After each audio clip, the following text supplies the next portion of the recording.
Good afternoon. My name is Craig Carroll, and I want to welcome you to the Conference Board's webcast on creating space for race-based discussions, looking back and moving forward. Our three guests for today's session are Damon Jones, the Chief Communication Officer at Procter & Gamble, Charlene Wheelis at Charlene Wheelis LLC, and Lisa Davis, the Senior Managing Partner with Teneo and also Senior Fellow with the Conference Board. Some of the questions that we're going to be looking at today are learning what companies are publicly promising to do in order to fix some of the race-based issues inside their organizations, creating milestones and metrics to help companies become more accountable in the promises that they're making, and three, discovering strategies to aid organizations that are addressing these issues. We want to mention that you can receive credit through HRCI, SHRM, CPE, and let's see here. We have a little bit of a lag here.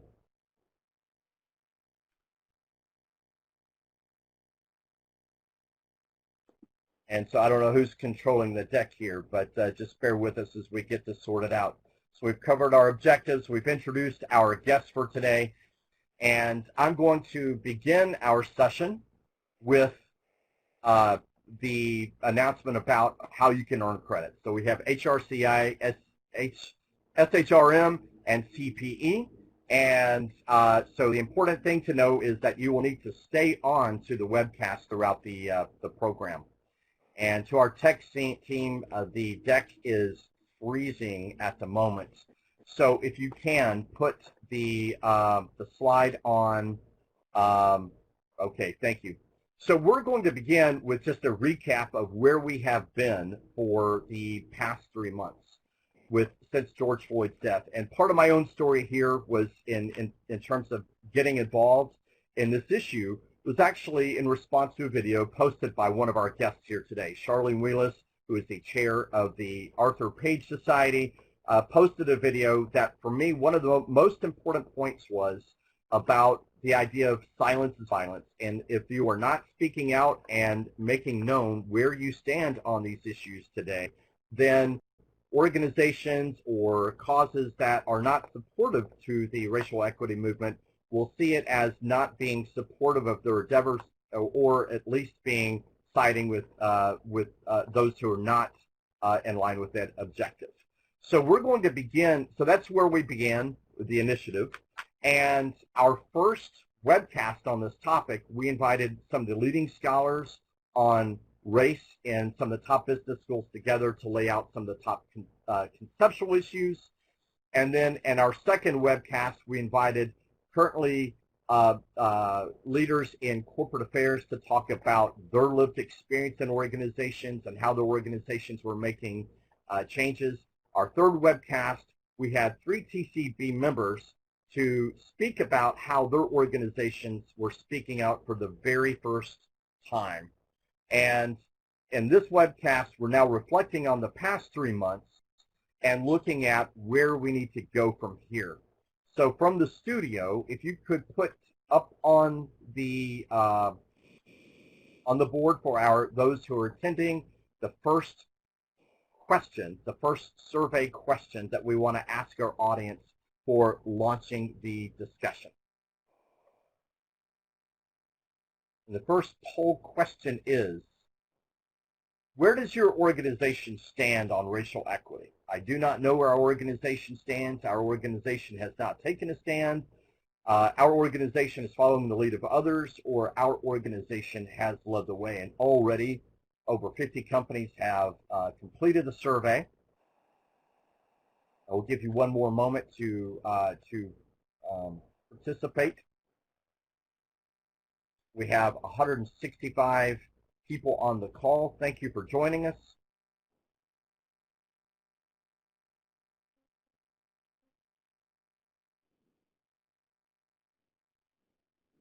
Okay, so about half are saying that their organization is following the lead of others, and about 40% are saying that their organization is leading the way, and still about 10% that have said that their organization has not yet taken a stand. Let's go on to the second question.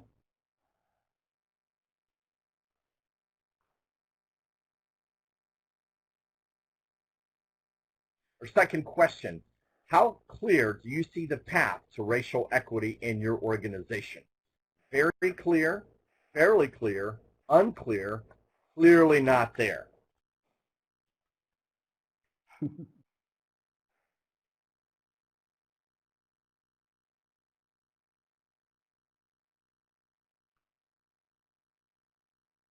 Now, to me, there's a very big difference between very clear and fairly clear, right?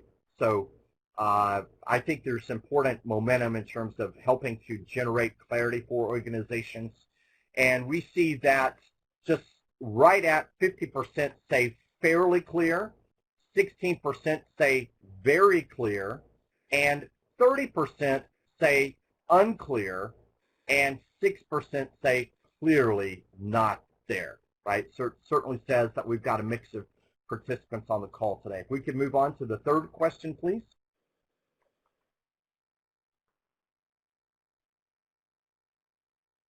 How optimistic are your employees about your company delivering on racial equity in a timely manner? Optimistic, ambivalent, not optimistic, or your employees are not paying attention at all?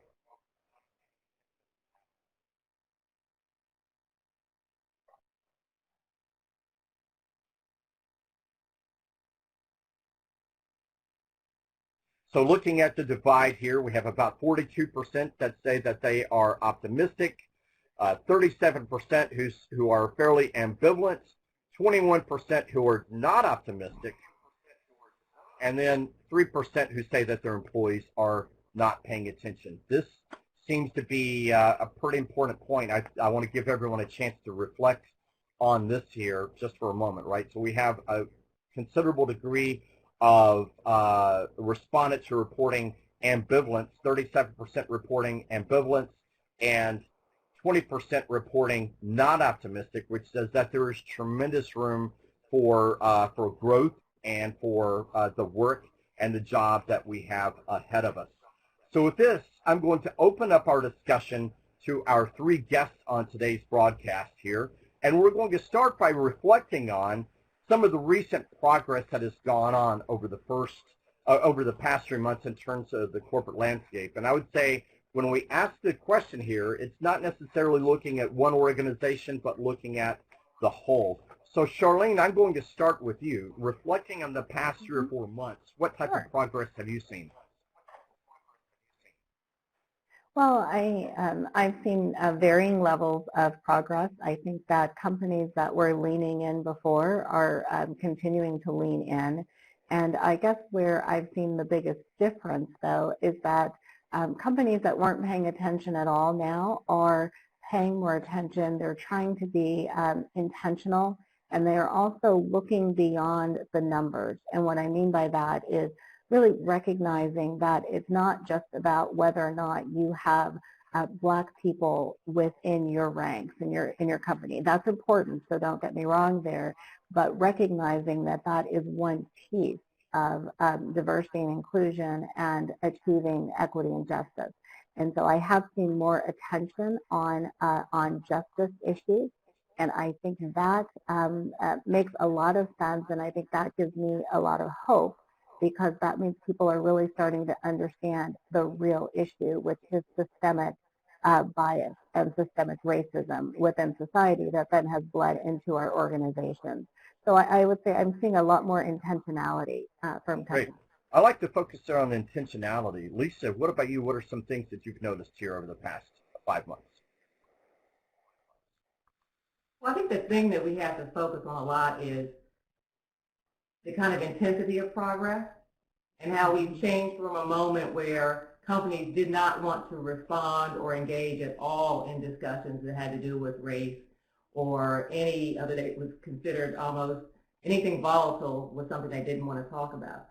Now we've seen people take bold actions because talking is not anywhere near enough anymore. So being able to see that kind of progress is heartening, but it has also pointed out to us that there's a ways to go in this country and even globally with corporations and businesses as they address inequity.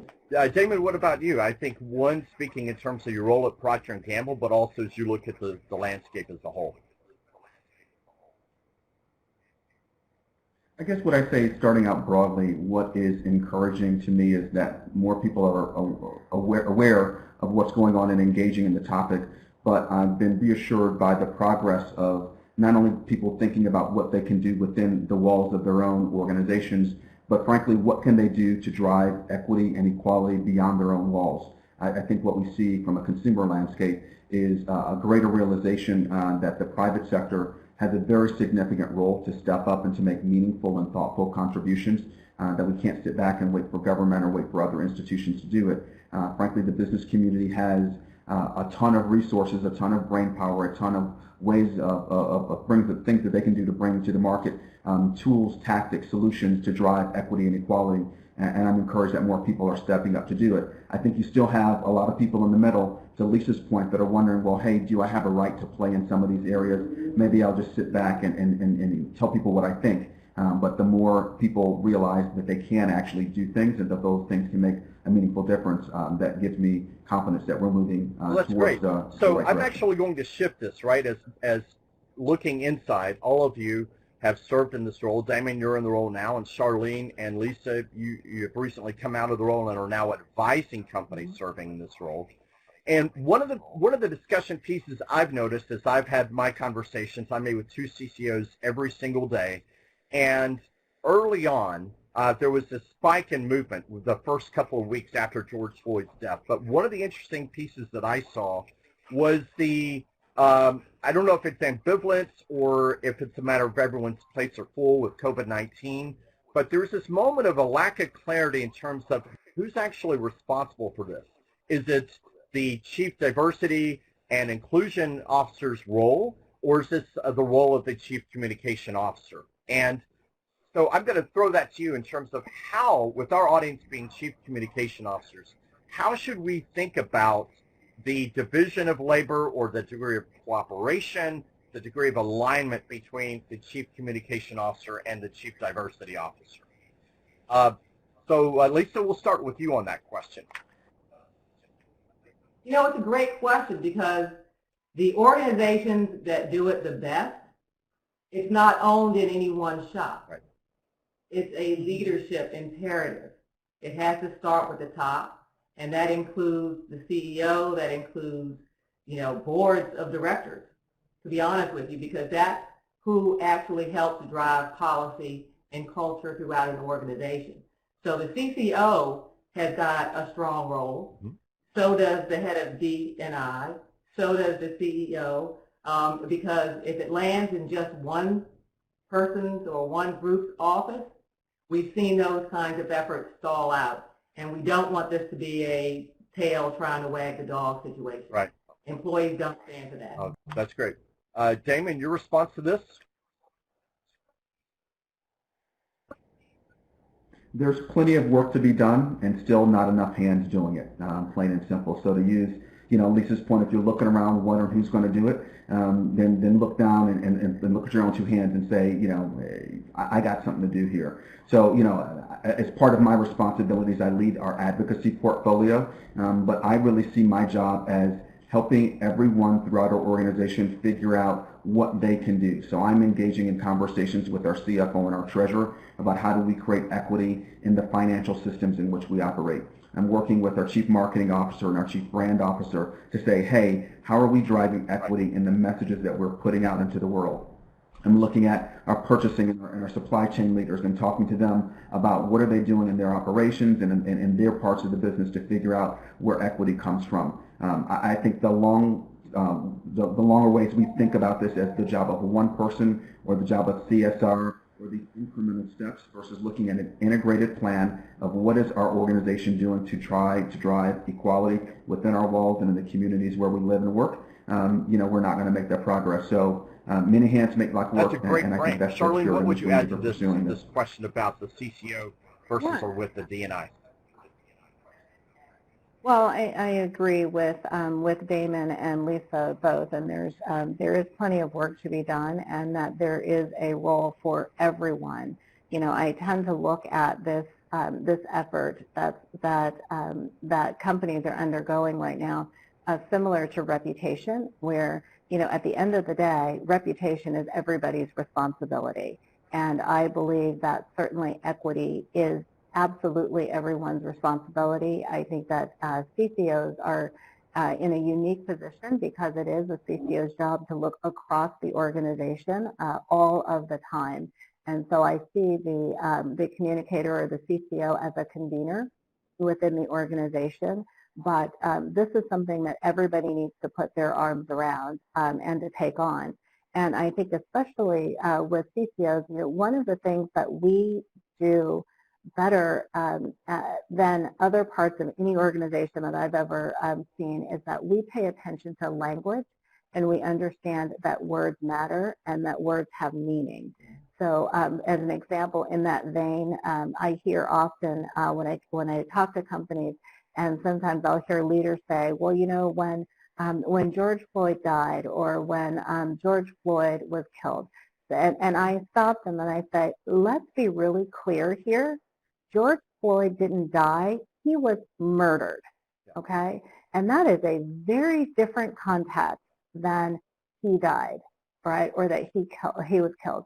He was murdered, and I think that brings a sense of urgency and a different kind of understanding to what's happening. And I think that's something unique to communicators, is we understand that words matter. Okay. Well, that's a great frame into our next question, right? So you're talking about how we are looking throughout the organization, and also the way we are paying attention to the way that words matter and the frames that we use here. And we also have, I think, better eyes and ears in terms of what's coming down the road, landmines, blind spots that we need to address.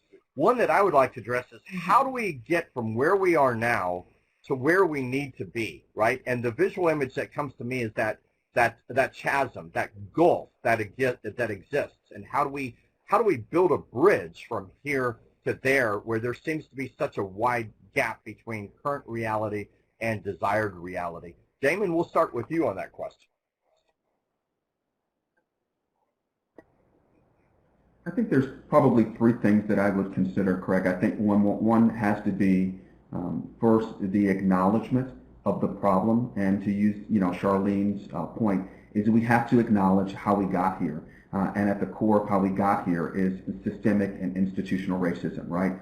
You can't fix the problem until you begin to talk about it plainly, right? And so I think raising the level of understanding about the deep-seated and long-running issues that led to a number of the issues that we see on our TVs every night. And I think, as communicators, we play a critical role in helping ensure that our organizations understand that, and frankly, that it becomes a bit personal, so that we see our journey towards equity and equality in line that we see with our journey towards business success. So number one, acknowledging where we're at. Number two, I would say being deliberate in putting a real meaningful plan in place to do what we can where we're at with what we have. One of the reasons that I think many companies don't engage in these types of discussions is they fear that they're going to be exposed in some way. And so I like to talk about the framework of progress, not perfection. There is not a perfect organization. There's not a perfect company. There's not a perfect anything in this world, right? But admitting that, hey, we want to be a part of the solution instead of part of the problem, and that we're going to take some baby steps. We're not going to get it all right, but we're going to get more things right than we're going to get wrong, and pushing along there. And three, I think being really clear on what are the markers of our success, right? Again, these problems are big and they can be overwhelming, but I think for any organization to really get really clear on establishing some benchmarks. Do you have representation at every level that's reflective of the communities in which you live and in which you serve? How are you looking at equity through your business processes? So not just looking at, hey, do we have women? Do we have people of color? Do we have members of the LGBT community? Are they represented throughout our organization? Do we believe that equity is not only about representation, but it's about economic equity, right? And are we deliberate in putting programs in places and programs and partnerships in place to do that? So getting really clear on what defines success, and not being afraid to say, hey, I don't know how to get there, so I'm not going to lean into it. So I just think those are three steps that I think put any organization on their way.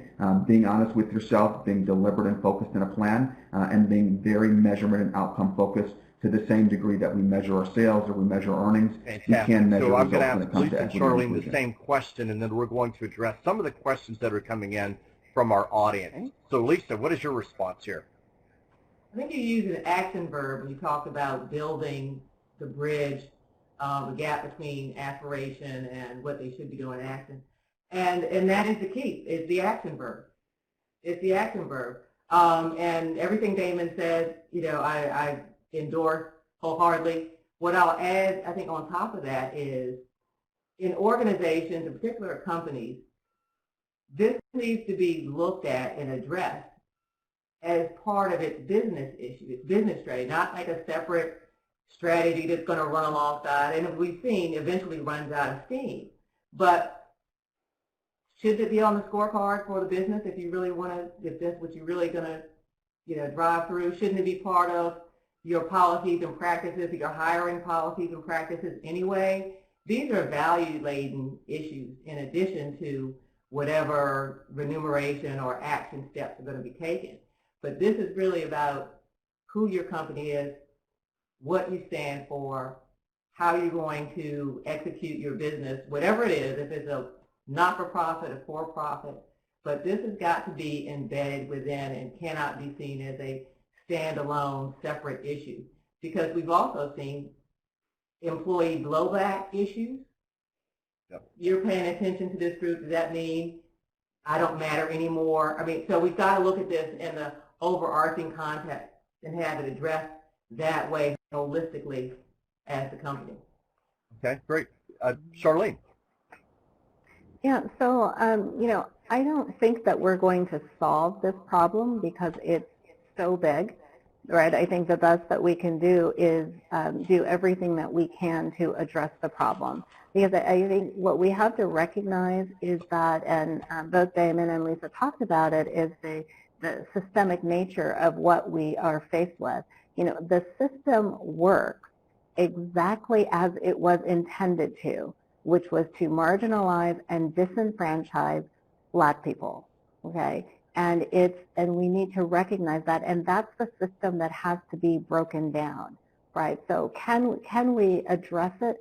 Absolutely, but I think we have to be realistic with ourselves about what it is we're addressing and where we are, and not let it get watered down, right? And people say, and I certainly agree with what Lisa had said, which is, is that other groups start feeling disenfranchised, et cetera, and say, well, what about us? Well, if you address your most marginalized population, then you make room for everyone, right? It is a natural output of that effort. So absolutely, I think we have to address the problem. I think we have to recognize within our businesses what gets measured and incentivized gets done, period. Okay. Right? That's the way business operates, the way capitalism operates. What gets measured and incentivized gets done. So I would say to anybody who's not looking at measurement and incentives, talk is cheap, right? Period. Just talk is cheap. If I can build on Charlene's point, I think it's a great point. One of the notions that I think we all need to disabuse ourselves of is that equity is about one group only, right? Fundamentally, when you have an equal environment, when you have an equal world, a rising tide lifts all boats, right? So, to Charlene's point, when you can address the issues of those that are most marginalized, you address it for everyone in your organization. There have been numerous studies that have been put out by economic institutions that when you talk about, look at an issue like a pay inequality among women and men, right? If you had more women participating fully in society, that's great for business, that's great for society, that's great for our economy. Ditto for people of color on down the line, right? And so many times we get into these discussions. Well, if you do something for one, then it's a zero-sum game. So giving someone or investing more in this area means that you're investing less. This is really about the power of and not the power of or. And organizations need to be very vocal out front, because these are kind of the little things that we hear that chirp away and kind of nick at the confidence when people are leading these types of equity and inclusion programs. So I think we just need to be very vocal out front about why we're doing it. It's the right thing for society. It's the right thing for our organization. It's the right thing for our businesses, both financially and organizationally. But it's So not I think a that's zero-sum where game under the any chief circumstance. communication officer plays a very important role, right? Being aware and drawing attention to the frames that we're using for looking at the issues, right? And drawing attention to the fact that it's not a zero-sum game, and changing the frame to one of abundance, and that all boats rise together. Lisa, did you have any other thoughts on this this question here? And I think we're just kind of wrapping up the discussion on how do we get from one side to the other, keeping the focus on the action verb and getting from here to there. I think the one thing, and thanks for giving me another opportunity, but for the CCOs, one of the key advantages of the CCO and the whole communications operation is they actively listen and have their finger on the pulse of every stakeholder group there is for that company, whether that's inside or outside the organization. And being able to share that information up, down, and sideways as companies approach this or any other issue is a clear value add, because the one thing we've seen with social media is you get a lot of chatter. Mm-hmm. You have to discern what is really endemic and really powerful for the company to address versus what's just out there, and some people may be saying it but not enough to say that it's representative. And I think in this issue you're seeing a lot of passion, heat, and light, and that needs to be listened to, and the action steps that come will vary sometimes amongst the stakeholder groups that they have, and that getting that input back up is a very critical role for chief communications officers. Great, great. So we have a couple of questions that have come in that we're going to address from the audience. One is from Wendy Demmer, who asks, does anyone have best practices dealing with a vocal minority of employees that deny systemic racism exists and that claim that they are being censored for expressing their politically conservative views? I'll open that up for our three guests. Wow. Best practice. It's a powerful question. Yeah, the reality of it, there are people who feel that way, right? And I think this is where it's important, where the senior leadership of that organization needs to lead from the front. It's very easy for these things to get pulled down into a political issue. And that's when you just have to stand up as an organization and say, hey, there are the facts, right? And that means looking hard inside your own company. I mean, one of the things that we did at P&G is, years ago we had what we called the Stepping Up Day, where our CEO got out and he shared the company's diversity and inclusion data for every employee in the company to see. And it showed that while we recruited men and women at equal levels in the company, as they progressed more senior in the company, there were more men at the top, right? Ditto for people of color. Now, does it mean that those women weren't as smart or as successful or the same thing for the people of color? You have to acknowledge that there were issues within our company and within our society that prevented women and people of color from being represented at appropriate levels at all issues. You have to kind of say that, right? And you have to put that data out there. You have to put it out there where everyone can see it and talk about it, because it pulls it back, and we can look at these things much like we look at any other business data. So the first thing I do is I say, let the data lead you there. Number two, link how addressing equity and inclusion is core to your fundamental values, right? I mean, as a company, we've been around for 183 years. There have been different times when we've looked around and said, hey, here's something that's happening in society that we didn't agree with. We stepped into the gap to try to help make some progress.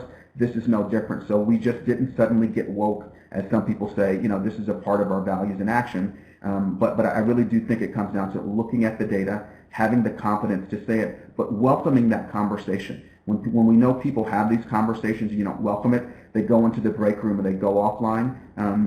Invite those people into the discussion, but really equip your HR leaders, equip your senior managers for the naysayers so that they can have some of these conversations head on. But we can't be afraid to tackle them, much like we couldn't be afraid to tackle people who worried about sexual harassment in the workplace or any other type of issue that your business is facing. I'm glad you said that word courage. I was courage. about to use the word bravery here, because that's what measurement requires, right? Charlene's point earlier was that you measure the things that matter. If change is going to occur, measurement has to occur. Charlene, Lisa, any thoughts here? Well, I would want to repeat something that Damon said, which is that this is the power of and not or.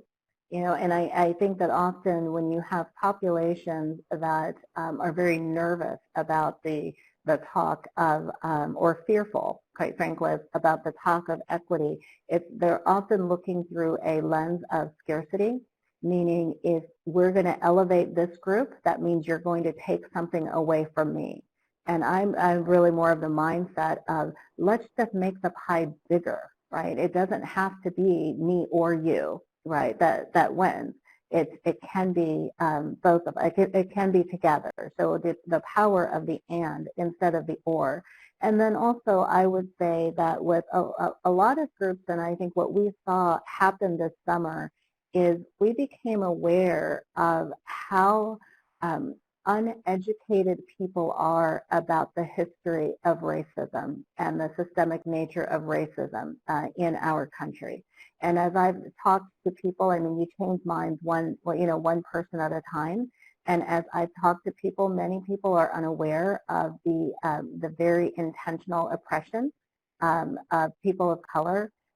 They don't actually know the real history. And so I think that we all, and especially as CCOs, we have to lead people in that education because they don't necessarily really understand the problem at hand. And I'm sorry to be repetitive about that, but it's something that I see everywhere.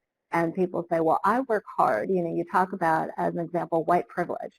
And people say, well, I work hard. If they worked hard, they would be just as successful. Well, wouldn't it be great if that were true?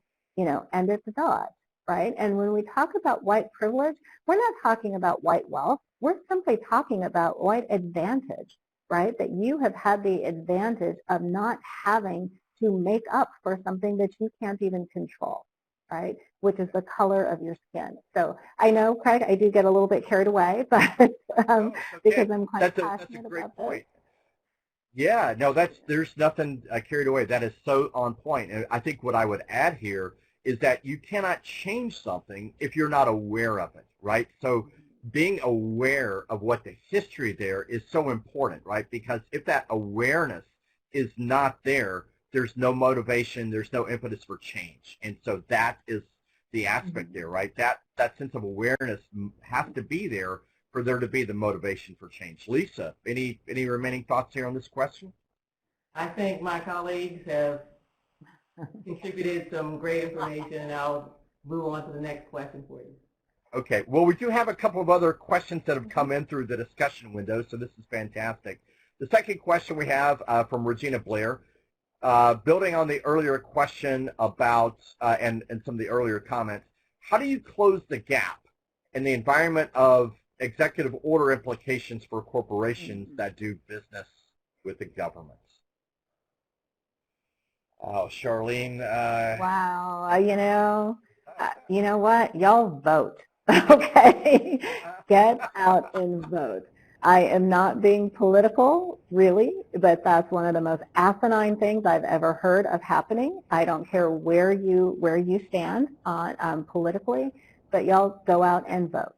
Right? That's how you close the gap, by making your voice heard. So I would say it's not political. Let's call it civic, right? Civic duty. Here. We'll call it civic, right? Yeah, right. Yeah. Lisa, any thoughts here? Absolutely. I think we talked a little bit, and you mentioned, I think a number of us have, about having the actions come from and start with the top, that has to be some ownership there. And one of the things that we have seen is, even at the board of directors level, and the board of directors, as everyone knows, keeps the CEO in the business accountable for what actually happened. And they found that there have not been enough diverse members on boards of directors. Right. So coming out of what we're seeing is this kind of uprising and the more attention towards racial and social equity to address longstanding inequities. Ursula Burns, who I think some of you know, was the former CEO and chairman of Xerox, among other distinctive titles. She is an advisor for Teneo, my company. but she, Teneo, the Ford Foundation, and the Executive Leadership Council, which is the group that has as its members the top-ranked African American business and leaders as part of their membership, kicked off an effort called the Board Diversity Action Alliance. Right. And the goal was expressly to do some of the things that have been talked about on this call. Number one, to increase the number of diverse, and start with Black members who are on board. The second thing actually is to get measurements and reporting in place so that we know exactly what these boards of directors look like.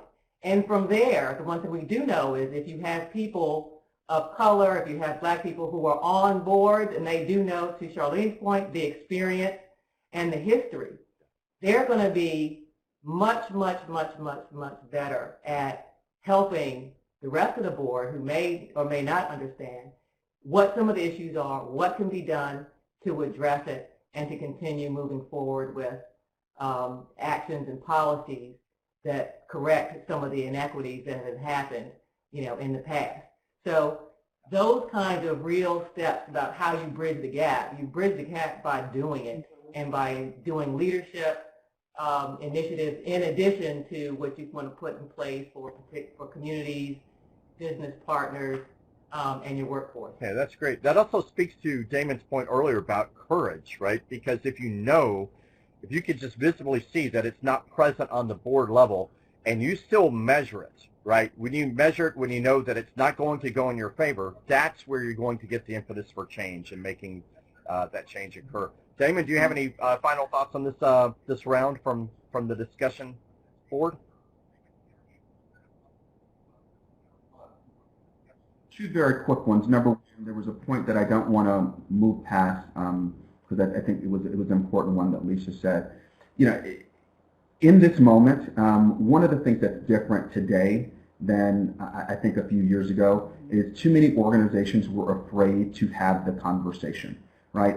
Because of what if happened, what if we get sued by the government, what if the president tweets at us, and there are so many what ifs out there that we can, you can be what if into not doing, a damn thing, if you will, right? I think we need to look at, building the courage to have the conversation. So when we talk about, hey, well, there's an executive order and there's a risk, our business leaders get paid big dollars to consider risk every day, right? And when there's an issue, when talking about, the benefits of tax policy A or tax policy B, we have no problem going into Washington and having that conversation even if we don't come out on top, right? There's no reason we shouldn't have the same confidence to have some of this. So I think, the pressure that our organizations are going to get is going to come from many different angles, but we need to have the courage to go in and to lean and to have these conversations, to not say, well, there's people who could feel this way or people who could feel that way, so to get into that type of paralysis.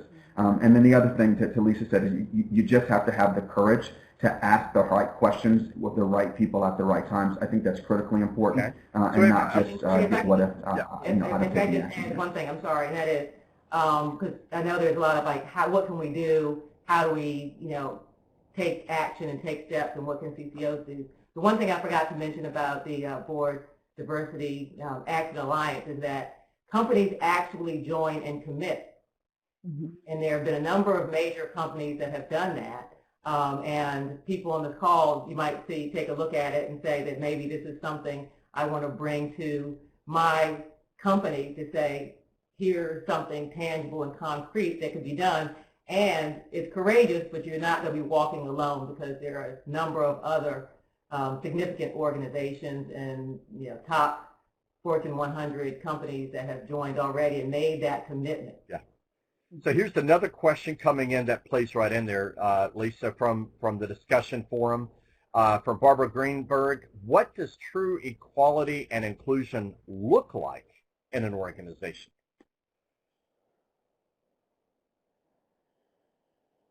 Damon, do you have any thoughts on that, or we'll start with? That's a tough. What does it look like? Sure.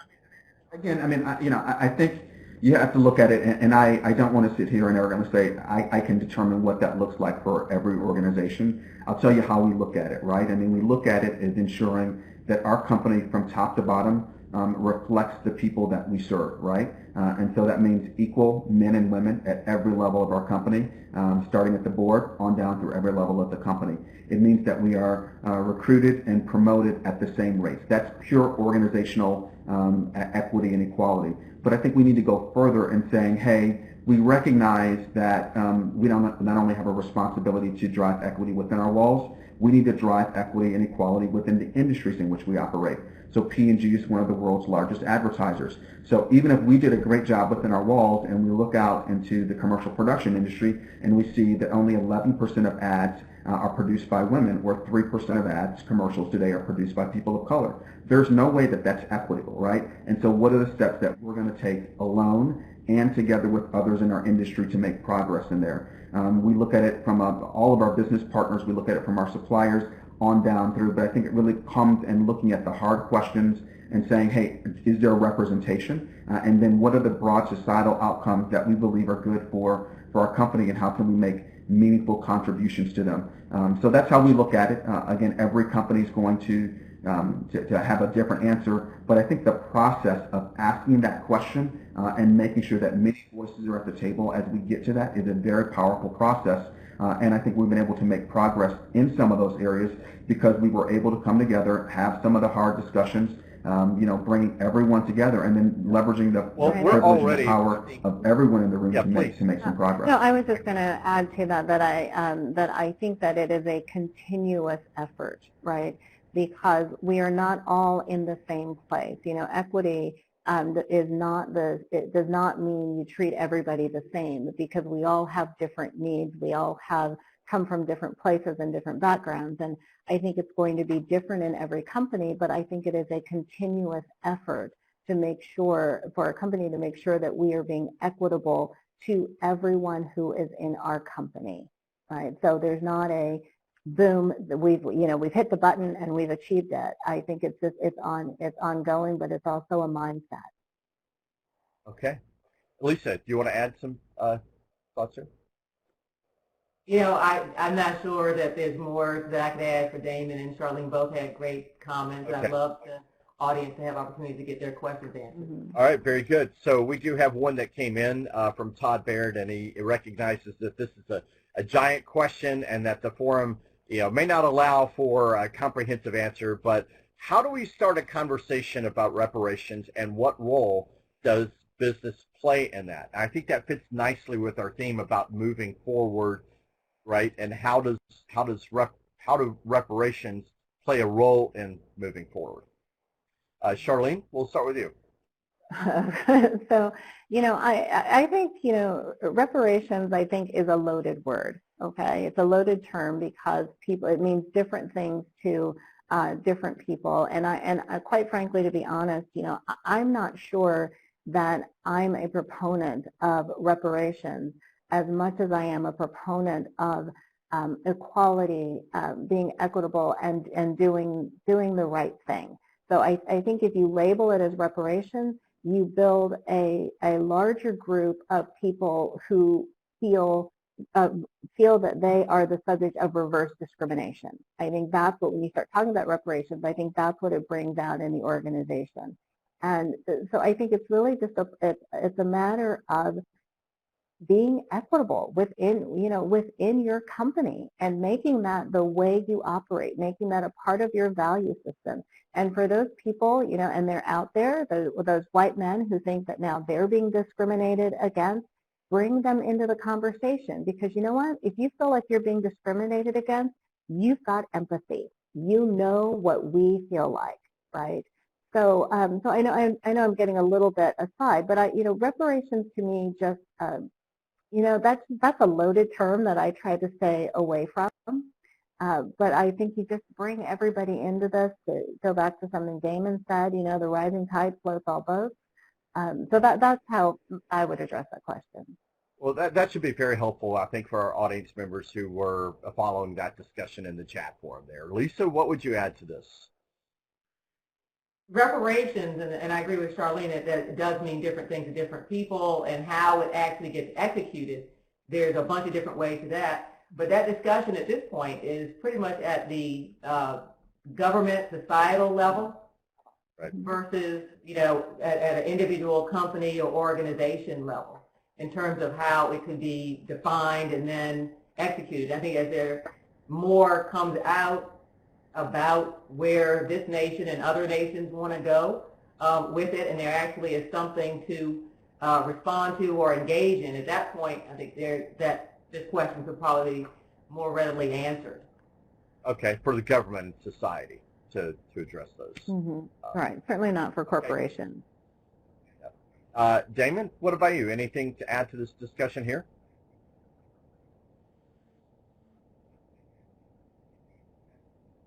I guess I pick up on the first part of Todd's question, and that is the incredible power of conversation. One of the things that we've tried to do in being a large advertiser and using our creativity is to try to create assets, and we've done that in a series of short films that give people a starting point to have conversation. Race is perhaps the hardest topic for people to come together on because of many of the emotions that it oftentimes elicits, but it's a very important conversation that we need to have. What we found through the power of film and storytelling and shared experiences is it gives people something a place to start a conversation, because candidly, if you look at, pick your network, your MSNBC or your Fox News or your CNN, you're going to start off with, a lot of baggage, if you will. But what we found is having people share their very personal human stories, and we've created a number of films, The Look, The Talk, The Choice, you can Google them. What we found is those are incredible tools that give people a sense of where to start, and it helps frame some of the issues, not in a political way, not in a big societal problem way. It frames these issues in terms of what does a black mother want for her child, and how can she create the environment where her black child can grow up and not have to deal with some of the things that she had to deal with, right? It really just breaks down some of those things, and I think the more we can really see each other as humans wanting, or finding some of that common ground, not erasing race, not erasing gender, or erasing anything else, but looking at what we have in common and then recognizing that these differences play a role in how we might be able to achieve those dreams and aspirations, just as a different way of approaching that. So I'd encourage people who want to bring groups together to find a tool, a technique, an asset that can start that conversation and try to structure something in a constructive way, because that allows people to really come into the conversation, as Charlene and Lisa said, and that's a very powerful way of, I believe, making progress. And I am going to turn it over to Charlene. I'm just going to tell the people on the board we've done all that we can with the discussions coming in, and so Charlene, yes, to your point. Well, what I was just going to pick up from what Damon was saying is, and just I'd like to underscore the point that CCOs have a really important role today and moving forward, because I think as time goes by, we run a very big risk that corporations move on to the next thing, right? And it's like, okay, what's the next challenge that we have to solve? And they forget about this conversation. And I think we have a responsibility to keep this topic at the forefront of our business and as a business issue. And CCOs, our job is not to say what everybody wants to hear. It's actually to say what you need to hear but maybe don't want to our leadership. So I feel very strongly, and I say this in Page quite frequently, is that as CCOs, this is our time to step up and lead. And even if that leadership means pulling people along the way, to Damon's point, it is time to get comfortable with being uncomfortable and having those uncomfortable conversations so that we can understand each other, right? And that helps build, to me, that community within a company where change can really happen. And I should say, this is all very transformative, right? This is huge, what companies are taking on. This is not a program. This is not an initiative. This is to the core and foundation of who and what a company is and stands for. Well, that is great. In fact, that was such a good summary there that I think our last two questions, obviously we don't have time for them now, but we're going to go straight to, right, what are some actionable things here, since we now need to think about wrapping up our discussion here. I'm going to ask all three of you to think about, okay, what are the one or two small steps? What are the next steps, the one or two, whether it's quick wins or whether it is the elephant in the room that some companies, they need to work through this now, the big boulder that they have to get over the mountain. But what are the one to two things that you see right now that the people here on our webcast can do within their organizations? And I'm thinking specifically about them as individuals. What actions can they take for creating change in their organizations? Lisa, we'll start with you. Sure. One of the key things that CCOs have responsibility for is brand and reputation. And being able to look at company policies, practices, what the strategy is, the business strategy, the vision, and making sure that what organizations or companies are doing matches up with that vision, with their vision, with their strategy, and that it is inclusive. And of course, so the first, kind of looking at that and giving that kind of assessment to, the other members of the C-suite, and then provide opportunities for solutions that may work within their particular company, because I agree with Damon and everyone else that there's not a one-size-fits-all approach, that companies really do need to look at what's going to work for them with the understanding that there has to be some action, there has to be some progress based on what they see within their own companies and organizations that are outside of what they say they do or what they want people to know about their authentic and true values and strategy moving forward. Okay, great. Damon.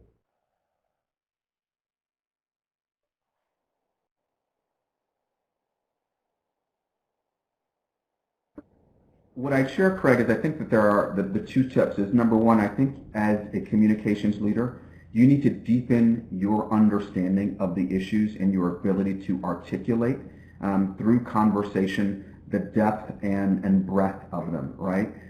It's not enough to say, to assume that your organization is picking up the right things from the evening news, but much like you'd approach any type of stakeholder engagement, you need to be able to, take a walk in someone else's shoes and bring the voices of the people who are not represented in your organization to your leadership team, to your board, and make sure that they're really tackling the core of it, right? And we know everyone's really busy, but how do we, what we affectionately refer to at P&G is bringing the outside in. How are we helping people really understand it, not at a superficial level, but at a meaningful level so that they can articulate what they're going to do? I think the second thing that we can play a really important role as communications counselors is helping an organization find their voice, right? And clearly articulating, why does our organization believe equity matters? Why does you as a CEO or you as a D&I officer believe equity matters?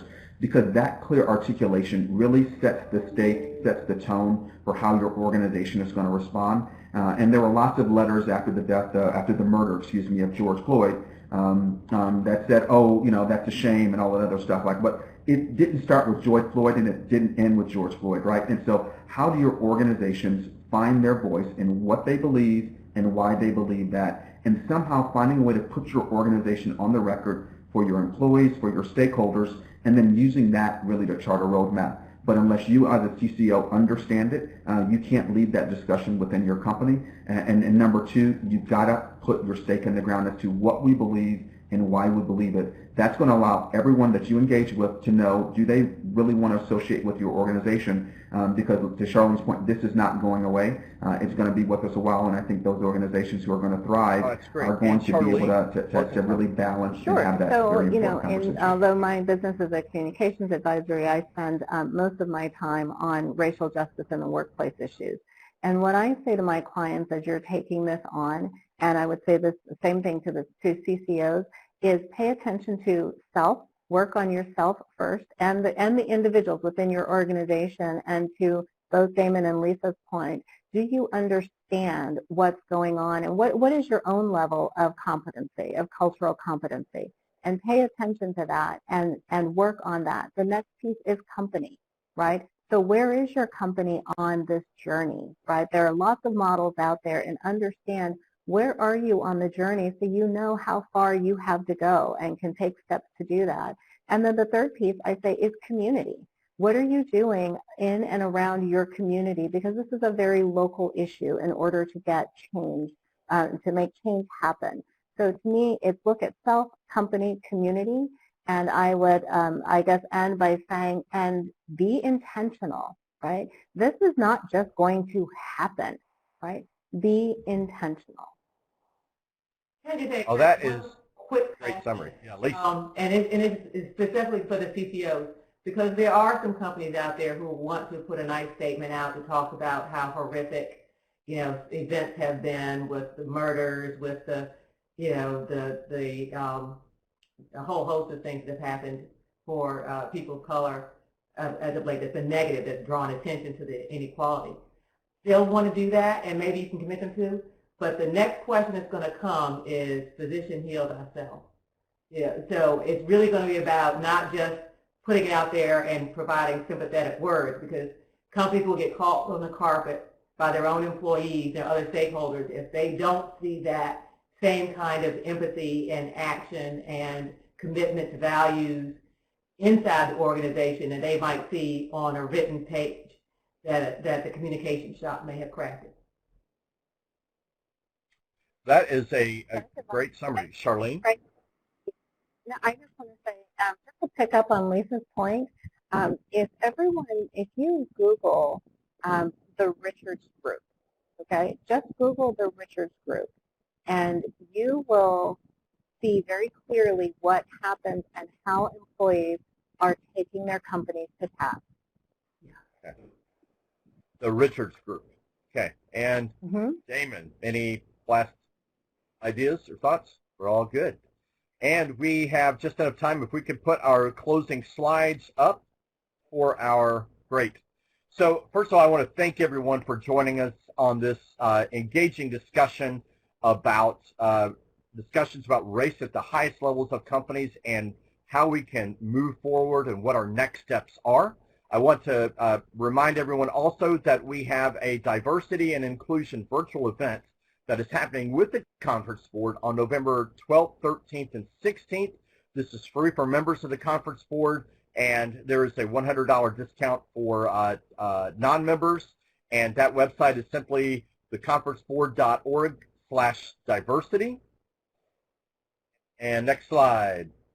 And also upcoming, we have some webcasts that are coming up next week. The time is now, the cultural intersection of politics, issues, and movements. And from immediate responses to planning for the reimagined workplace, also next week. And then in 2 weeks, ascertaining the elusive quality of hire on November 6th. And then you can go to the website for more programming for webcasts from the Conference Board. You should be getting a survey from us as well.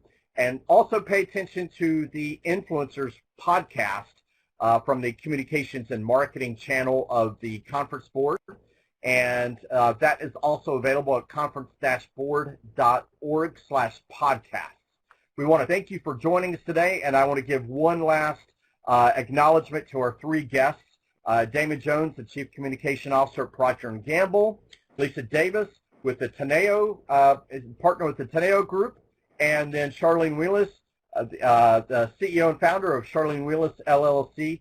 Thank you all for joining us here today for a fantastic discussion.